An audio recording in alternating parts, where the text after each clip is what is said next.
ठीक है, तो हम लोग कौन सा चैप्टर पढ़ना है? क्लास 10 का केमिकल रिएक्शंस एंड इक्वेशंस। पहले हम लोग देखते हैं कि हम लोग क्या पढ़ चुके हैं, ठीक है ना। तो हम लोग पढ़ रहे हैं एनसीईआरटी बुक से। तो हम लोग पहले क्लास 8 में मेटल्स एंड नॉन मेटल्स का इंट्रोडक्शन हुआ था, जिसमें हम लोग पढ़े थे ओर के बारे में। ओर क्या है? और वो रॉक्स है जिसमें से मेटल एक्सट्रैक्ट करते हैं। मेटल एक्सट्रैक्ट हो सकता है इकोनॉमिकली, इन प्रॉफिटेबल वे। गैंग जो उसमें बाकी इंप्योरिटीज उनको क्या बोलते हैं? गैंग। नोबल मेटल्स में क्या आता था? गोल्ड, सिल्वर, प्लेटिनम, जो कि फ्री स्टेट में रह सकते हैं, ठीक है। इसमें देखो occurrence of non metals and metalloids. Non metals और मेटलॉइड्स क्या क्या हैं, ये हम लोग पढ़े थे। कि मेटल्स का लस्टर होता है, नॉन मेटल्स का लस्टर नहीं होता है, सब बहुत। और मेटलॉइड्स कौन से हैं? जो कि मेटल्स और नॉन मेटल्स के बीच में बिहेव करते हैं। इसमें देखो एक इंपॉर्टेंट चीज समझ लेना, ये है सिलिकॉन के बारे में। Silicon is the second most abundant element in the earth crust. It does not occur in free state. ये फ्री स्टेट में नहीं मिलता है। ये जनरल नॉलेज के लिए भी चाहिए, और एक तुमको बेसिक इंट्रोडक्शन समझ लो। In the combined state it occurs as silica oxide and silicates. The most common form of silica is sand. Sand क्या है? सिलिका है, सिलिका का सोर्स है, ठीक है। सैंड क्या है? सिलिका का सोर्स है, ठीक है। तो इस तरीके से हम लोग पढ़े थे। इसमें हम लोगों ने मेटल्स के बारे में पढ़ा था कि metals are good conductors of heat and electricity. इसमें हम लोग पढ़े थे कि मेटल्स की क्या क्या प्रॉपर्टीज हैं। फिजिकल स्टेट, मेटलिक लस्टर होता है, हार्डनेस और स्ट्रेंथ होता है, ठीक है ना। Metals are generally hard and strong. Some exceptions are sodium and potassium which are soft and can be easily cut with knife. Non metals are generally not so hard. लेकिन diamond एक non metal है जो कि exception है। It is the hardest substance known, ठीक है। तो metals hard होते हैं बट सोडियम, इस तरह का हम लोग बेसिक चीजें पढ़े थे, ठीक है। Melting and metals generally have high melting and boiling point. इसे हम लोग पढ़े थे मेटल्स एंड नॉन मेटल्स के केस में, ठीक है। इसके बाद स्पेसिफिक ग्रेविटी टर्म के बारे में हम लोग पढ़े थे। Most metals have high specific gravity. High specific gravity का मतलब क्या हो गया? तुम सिंपल मीनिंग ये समझ लो कि वाटर की तुलना में ये कितना ज़्यादा भारी है। यदि 1 kg वाटर ले लोगे और 1 kg वो मेटल ले लोगे, सॉरी 1 लीटर यदि वाटर ले लोगे और 1 लीटर वो मेटल ले लोगे, तो दोनों का वेट में क्या होगा? Weight of metal divide by weight of water. दोनों का वॉल्यूम सेम। तो इसका मतलब यदि 7.8 है, 8.7 है, तो सब क्या हो गया? वाटर की तुलना बहुत हेवी है। स्पेसिफिक ग्रेविटी का बेसिक मीनिंग समझना चाहिए। डेफिनेशन बाद में तुम रिवाइज करते रहना, ठीक है। इसके बाद हम लोग बहुत सारे इक्वेशंस देखे थे कि कॉपर ऑक्सीजन में जो बर्न होगा, हाँ बर्न होगा, क्या बनेगा? Copper oxide. सोडियम ऑक्सीजन में बन के क्या बनेगा? Sodium oxide. तो most metals react with oxygen to give basic oxides, ठीक है। तो ये शायद फ्री फॉर्म में नहीं रह पाए, क्योंकि फ्री फॉर्म में जैसे ही लाओगे ये क्या होगा? ऑक्सीजन से रिएक्ट करके ऑक्साइड बना देंगे। गोल्ड ये काम नहीं करता है। गोल्ड क्या है? फ्री फॉर्म में रहता है, ठीक है ना, उतना रिएक्टिव नहीं। Non metals react with oxygen to give acidic oxides, ठीक है। मेटल्स क्या देते हैं? Basic oxide. मतलब ये जो सोडियम ऑक्साइड है, कॉपर ऑक्साइड, ये हम लोग कुछ रिएक्शंस देखे थे। पर्पस ये नहीं है कि इसका रिवाइज करना है, पर्पस ये है कि हम लोग क्या पढ़ चुके हैं। तो हम लोगों ने देखा था कि भाई सोडियम ऑक्सीजन से कैसे रिएक्ट करता है, इसी तरीके से नॉन मेटल्स कैसे रिएक्ट करते हैं ऑक्सीजन के साथ, ठीक है। इसके बाद हम लोग डिस्प्लेसमेंट रिएक्शन के बारे में देखे थे, ठीक है, एंड रिएक्टिविटी सीरीज। डिस्प्लेसमेंट ये क्या है? The reaction of metals with oxygen, water and acid shows that metals have different reactivity. सब सेम वे में रिएक्ट नहीं करता है। कोई मेटल ज़्यादा रिएक्टिव होगा, कोई कम रिएक्टिव होगा, ठीक है। तो potassium and sodium are most reactive, where silver and gold are least reactive. We can arrange the common metals in order of decreasing reactivity as shown in table 4.2. 4.2 एक table है class 8 में दिया गया है। Such an arrangement of metals in decreasing order of reactivity is called reactivity series.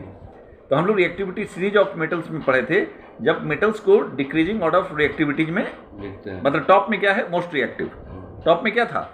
तो ये है reactivity series. Potassium, sodium, देखोगे कि सिल्वर, गोल्ड ये सब नीचे है। सिल्वर, गोल्ड सब नीचे है। पोटेशियम, सोडियम, ये रिएक्टिविटी सीरीज है। और एक potassium, sodium, barium, calcium, magnesium, aluminium, zinc, iron, tin, lead, hydrogen, इस तरीके से है, ठीक है। You have read that some metals can replace other metals from their salt solution.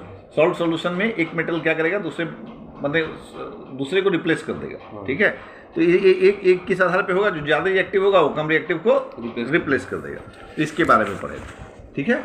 तो बेसिक इंट्रोडक्शन हमारा इक्वेशंस वगैरह के बारे में क्लास 8 में हुआ था। अब हम आते हैं क्लास 10th में हम लोग को क्या पढ़ना है। तो क्लास 10th में देखो एक सिंपली लिखा है कि भाई जब भी कोई केमिकल चेंज होते हैं, जब भी कोई केमिकल चेंज होता है तो वो कैसे आप आइडेंटिफाई कर सकते हैं केमिकल चेंज होता है। देखो कुछ दिया है कि भाई स्टेट चेंज हो जाएगा, चेंज इन कलर हो जाएगा, एवोल्यूशन ऑफ गैस होगा, या चेंज इन टेम्परेचर होगा। इन कुछ आधारों पे तो आप कह सकते हैं कि देयर है chemical change has taken place, ठीक है ना। केमिकल चेंज है, चाहे उसका स्टेट हो सॉलिड था तो गैस हो गया, ठीक है, कलर में चेंज हो गया, कुछ गैस निकला, कुछ टेम्परेचर बढ़ गया। तो ये सब क्या एग्जांपल्स हैं कि केमिकल चेंज हुए हैं, ठीक है। तो एक केमिकल के बारे में थ्योरी पढ़ना बेसिक कंसेप्ट के लिए आप खुद पढ़ना। अब देखिए केमिकल इक्वेशंस, जैसे मैग्नीशियम और ऑक्सीजन को जब कंबाइन करता है तो क्या बनाता है, मैग्नीशियम ऑक्साइड।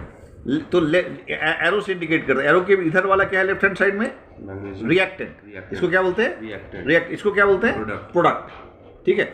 अब यदि कोई बोलेगा कि भाई मैग्नीशियम और ऑक्सीजन इस तरह से लिखना संभव है क्या बार बार इतना लंबा लंबा, तो बोला इसको सिंबल के फॉर्म में लिख दो। भाई यदि आपको कहा जाए कि आप लिखिए कि मैग्नीशियम और ऑक्सीजन रिएक्ट करके मैग्नीशियम ऑक्साइड बनाता है, तो it will be lengthy process. अब बड़े रिएक्शन को लिखने में तो वर्ड में काफ़ी दिक्कत आएगी। तो सबसे पहले एक वर्ड इक्वेशन लिखा। वर्ड इक्वेशन के बाद लोगों ने कहा कि भाई इस तरह से ना लिखिए, आप केमिकल फार्मूला के इक्वेशन के रूप में लिख दीजिए, मैग्नीशियम को Mg + O2 MgO, ठीक है। अब है कि count and compare the number of atoms of each element on the left hand side and right hand side of the arrow. आप काउंट कीजिए, जैसे Mg का एक एटम है, Mg का एक एटम, ऑक्सीजन का 2 एटम है, ऑक्सीजन का एक ही एटम है। इसका मतलब लेफ्ट हैंड साइड में ऑक्सीजन ज़्यादा है, राइट हैंड साइड में कम है। आप तो ऐसे इक्वेशंस को क्या बोलेंगे, अनबैलेंस्ड इक्वेशन। ऐसे इक्वेशन को क्या बोलेंगे, अनबैलेंस्ड इक्वेशन, ठीक है। और यदि दोनों साइड बराबर बराबर रहेगा उसको क्या बोलेंगे, बैलेंस इक्वेशन। बैलेंस इक्वेशन का बेसिक मीनिंग इस बुक में लिखा हुआ है। ये क्या लिखा है बैलेंस इक्वेशन का, कि भाई यदि इक्वेशन बैलेंस होगा तो जो कंजर्वेशन ऑफ मास का रूल है वो फॉलोड होगा। क्योंकि भाई जितना आप रिएक्टेंट जिस मास में रहेगा, जितना मास रहेगा प्रोडक्ट भी उतना ही मास रहेगा। तो इसको आप डिटेल से पढ़िएगा लाइन बाय लाइन, ठीक है। अब यह बैलेंस्ड केमिकल इक्वेशन समझाया है कि Zn + H2SO4 ZnSO4 + H2, ये बैलेंस केमिकल इक्वेशन है। ये इसका वर्ड इक्वेशन में लिखा। अब इसको आप खुद से लिखिएगा, प्रैक्टिस कीजिएगा।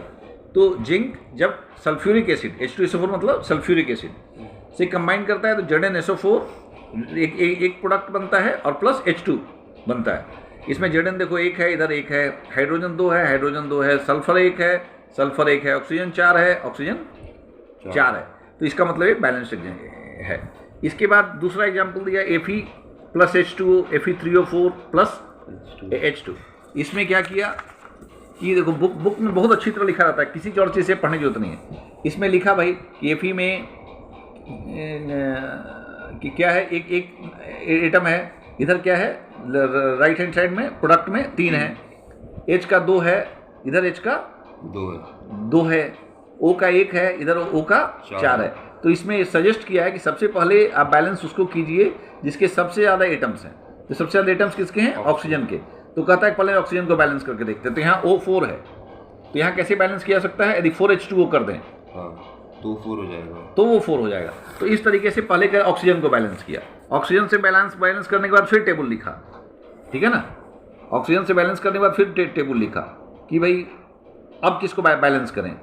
Number of atoms, it must be remembered that we cannot alter the formula of the compounds of elements. हम लोग फार्मूला चेंज नहीं कर सकते। हम लोग H2O4 नहीं लिख सकते, हम क्या लिख सकते हैं, 4H2O। हम H2O ब्रैकेट में 4 नहीं लिख सकते। बात समझ गए, हम इसमें चेंज नहीं कर सकते, H2O होल 4 कर दिए, ऐसा नहीं लिख सकते। H2O4 हम नहीं लिख सकते, हम क्या लिख सकते हैं, 4H2O। तो now the partly balanced equation ये हो गया, केवल हाइड्रोजन वाला मतलब कि केवल ऑक्सीजन चेंज किया है। अब देखो Fe and H atoms are still not balanced. Pick any of the elements to proceed for the latest balance hydrogen atoms in the partly balance equation. तो फिर हाइड्रोजन को बैलेंस किया। ये अब ये सेल्फ एक्सप्लानेटरी है, इसमें कुछ भी समझाने की जरूरत नहीं है। फिर आगे फिर जब उसको कर लिया, फिर लास्ट में आयरन को बैलेंस किया। उसके बाद इक्वेशन आ गया उसका। तो आप इसको प्रैक्टिस कीजिएगा, ठीक है। शुरुआत में आप भी टेबल बना के प्रैक्टिस कीजिए जैसा बुक में बताया है, ठीक है। अब देखो writing symbols of physical states, इसके बाद क्या है, ये इक्वेशन ये नहीं बता रहा है कि आयरन किस फॉर्म में था, H2O किस फॉर्म, पानी लिक्विड फॉर्म में था या स्टीम के फॉर्म में था, ये सब Fe3O4 सॉलिड है, गैस है, लिक्विड है, नहीं बता रहा है कुछ भी। तो इसके लिए क्या है कि कुछ इक्वेशंस में हम इस तरीके से फर्दर इंफॉर्मेटिव बनाने के लिए केमिकल इक्वेशन को लिख देते हैं कि भाई यहाँ आयरन जो है सॉलिड है, ये H2O जो है स्टीम के फॉर्म में, गैसियस फॉर्म में है, यहाँ Fe3O जो प्रोडक्ट बना वो सॉलिड है और ये 4H2 गैस है। ये भी इंफॉर्मेशन हम देते हैं, हमेशा रिक्वायर्ड नहीं है बट इंफॉर्मेटिव इक्वेशन में आप दे सकते हैं, ठीक है। इसके बाद किन कंडीशंस में बन रहा है, कुछ कंडीशंस भी हम लोग लिखते हैं, जैसे यहाँ पे प्रेशर जो है 340 एटमॉस्फेयर है, यहाँ सनलाइट और क्लोरोफिल के प्रेजेंस में ये बनता है, तुमको जो प्लांट्स खाना बनाते हैं वो 6 CO2 वो कार्बन डाइऑक्साइड लेते हैं और पानी लेते हैं, और सनलाइट और क्लोरोफिल के प्रेजेंस में वो क्या बनाते हैं, glucose 6H12C6H12O6 plus 6O2 plus 6H2। ये इक्वेशंस को आप याद करेंगे शुरुआत में, ठीक है ना। शुरुआत में हर एक चीज़ समझ नहीं आता, शुरुआत में कुछ चीज़ रटना भी पड़ता है, बाद में स्लोली समझ में आता है। अब हमारे types of chemical reaction, types of chemical reaction में पहला क्या है, कॉम्बिनेशन रिएक्शन। यदि सपोज कर लो दो रिएक्टेंट मिलके एक प्रोडक्ट बना रहा है, तो यहाँ ये क्या हुआ, दोनों रिएक्टेंट कंबाइन हो गए, इसको हम लोग क्या बोलेंगे, combination reaction. Such reaction which single product is form from 2 और मोर रिएक्टेंट्स, 2 या मोर रिएक्टेंट्स से मिलाकर के सिंगल प्रोडक्ट बन रहा है, हीट को प्रोडक्ट नहीं मानते हैं, ठीक है ना, is known as combination reaction, ठीक है। यदि हीट लिबरेट हो रहा है, इसको क्या हम लोग बोलते हैं, एक्सोथर्मिक रिएक्शन, ठीक है। तो अब जैसे burning of natural gas CH4 plus 2O2 CO2 plus H2O, other examples of exothermic reaction. ये भी क्या है, नेचुरल गैस को जब आप बर्न करते हैं तो क्या निकलता है, CO2 और H2O तो बैलेंस केमिकल इक्वेशन है, बेसिकली पानी निकलता है, ठीक है, CO2 और H2O, ठीक है। इसी तरीके से देखो, ये तुमको बड़ा अच्छा समझाया है कि जो हम लोग जो खाना खाते हैं, हम लोग का जो डाइजेशन प्रोसेस है, इसको हम लोग प्रक्रिया को क्या बोलते हैं, रेस्पिरेशन। इसको आप पढ़िए खुद से, क्या बोलते हैं, रेस्पिरेशन, जिसमें क्या होता है, ग्लूकोज ब्रेक होता है। बेसिकली हम लोग जो खाना खाते हैं फाइनली ग्लूकोज बनता है टिश्यूज में ऑक्सीजन के साथ रिएक्शन होता है और जो हम लोग को एनर्जी मिलता है, उस एनर्जी से हम लोग सर्वाइव करते हैं। इस इक्वेशन को ध्यान से देखिएगा, ठीक है। इसके बाद उसका उल्टा कौन सा रिएक्शन हो गया, डिकम्पोजिशन। डिकम्पोजिशन में क्या हुआ, एक रिएक्टेंट है वो दो या मोर प्रोडक्ट्स में ब्रेक हो गया, ठीक है। दिस इज कॉल्ड, इसमें फेरस सल्फेट का एग्जाम्पल देखा, इसको देखिएगा, इसमें कुछ भी पढ़ने लायक माने समझने लायक केवल बहुत आसान है। Combination reaction, decomposition reaction, CaCO3 2 part में ब्रेक हो गया, ठीक है। इसको अभी एग्जाम्पल्स को लिखोगे। इसी तरह देखो, एक तुम्हारा एक्सपेरिमेंट दिखाया है कि जो लेड नाइट्रेट को बर्न करते हैं तो ये किस तरीके से नाइट्रोजन डाइऑक्साइड और ऑक्सीजन बनता है, ठीक है ना। ये नाइट्रोजन डाइऑक्साइड के फ्लेम्स निकल रहा है, तो कलरफुल, तो ये अच्छे से बुक में एक्सप्लेन किया है, ठीक है। तो इसको आप पढ़िएगा। तीसरा रिएक्शन है डिस्प्लेसमेंट रिएक्शन। डिस्प्लेसमेंट रिएक्शन में क्या है कि ये देखो, iron nails and copper sulphate solutions compared before and after the experiment. ये आयरन नेल है, ठीक है, ये आयरन नेल पहले और ये आयरन नेल बाद में, एक कॉपर सल्फेट सॉल्यूशन पहले, एक कॉपर सल्फेट सॉल्यूशन बाद में। ये क्या हुआ, आयरन नेल को तुम कॉपर सल्फेट सॉल्यूशन में डाले, रिएक्शन के बाद कुछ देर बाद आयरन नेल ऐसा हो गया और कॉपर सल्फेट सॉल्यूशन कलरलेस हो गया। क्यों, ऐसा क्यों हुआ, तो लिखा कि भाई ये जो आयरन है इसने कॉपर सल्फेट के कॉपर को रिप्लेस कर दिया, डिस्प्लेस कर दिया, इसको बोलते हैं डिस्प्लेसमेंट रिएक्शन। इसको पढ़ोगे, इसमें भी कुछ नहीं है, ठीक है ना, और ये रिएक्शन को ध्यान से समझोगे।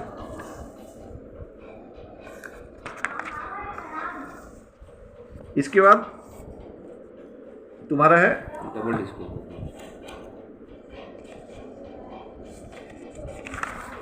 Double displacement reaction. इसको आप खुद से पढ़िए कि डबल डिस्प्लेसमेंट रिएक्शन क्या है और ऑक्सीडेशन एंड रिडक्शन क्या है।